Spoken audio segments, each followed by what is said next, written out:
বন্ধুরা, আজকের পর্বে প্রথমেই দেখা যায় তারা সুন্দরী বলছে, খুড়িমা আমাকে একটা দড়ি আর কলসি এনে দিতে পারবে গো। তখন ভবানী বলছে, আমার এই ছোট্ট মেয়েটা কী দোষ করেছে।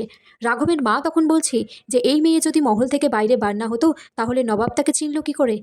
ঈশ্বরী বলছে, মেয়েকে নিয়ে বগুড়া যাবার পথেই এই কীর্তি ঘটিয়েছে।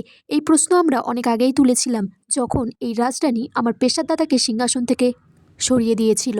সর্বমঙ্গলা বলছে, এই বিয়ে হবে না, কোনো সাধারণ মেয়ে দেখে আমি আমার ছেলেকে বিয়ে দিয়ে দেব।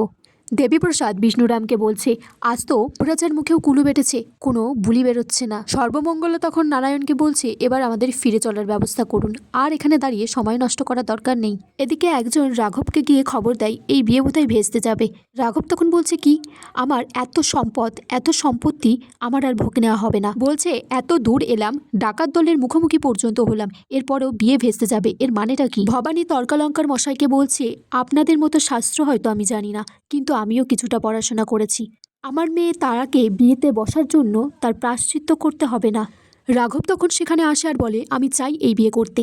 রাঘব তখন মনে মনে বলছে, এই রাজ সম্পত্তি ছেড়ে দেওয়ার পাত্র আমি নই, আর আমার মন ভালো করার জন্য, খুশি করার জন্য মালতীলতা তো আছেই। সর্বমঙ্গলা রাঘবকে বলছে, তুমি তো আমার ছেলে, আমি তোমাকে পেটে ধরেছি, আর তুমি আমার কথায় অমান্য করছো। সর্বমঙ্গলা সবটা শুনে মাথা ঘুরে পড়ে যায়। তখন ভবানী রাঘবকে বলছে, তুমি দুশ্চিন্তা করো না, তোমার মার সুস্থতার ব্যবস্থা আমি করছি, তবে তুমি আজকে এই সিদ্ধান্ত না নিলে আমার মেয়ের জীবনটা নষ্ট হয়ে যায়। তারা তখন সত্তর বউকে বলছে, আমার মহাদেব আমাকে রক্ষা করেছে, আমার মায়ের মান সম্মান ভেস্তে দিতে দেয়নি। সর্বমঙ্গলা কান্নাকাটি করছে। পূর্ণরা দাসী তখন বলছে, আপনি কাঁদবেন না, আপনি তো বিয়ের পরে এই বাড়িতেই থাকবেন, তখন এই মেয়েকে আস্থা করে শায়েস্তা করতে হবে।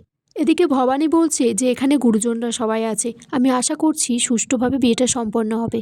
ভবানী সত্য আর দেওয়ানমশাইকে বলছে, দেবীপ্রসাদের দিকে তাকিয়ে বলছে, কোনো ধূর্ত শেয়ালকে যদি দেখেন পুনরায় শয়তানি করেছে, তাহলে তাদের মুখ বেঁধে আমার কাছে নিয়ে আসবে। এদিকে তারার আর রাঘবের বিয়ে শুরু হয়েছে। তখন রাঘব মনে মনে ভাবছে, তারা সুন্দরীকে, তার উপর কার নজর, আমি কিছু তোয়াক্কা করি না, আমায় এই রাজ সিংহাসন দেবে আর ক্ষমতা। এরপর দুজনে একে অপরকে মালা বদল করিয়ে রাঘব তারা সুন্দরীকে সিঁদুর পরিয়ে দেয়।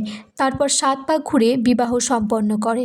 তারা আর রাঘব ভবানীর কাছ থেকে আশীর্বাদ নিতে আসলে ভবানী বলছে, এ আমার একমাত্র মেয়ে বাবা জীবন, ওকে কিন্তু ভালো রেখো। রাঘব মনে মনে বলছে, আপনার মন জয় করব ধীরে ধীরে, তারপর এই নাটোর অত্যাচার শুরু করব।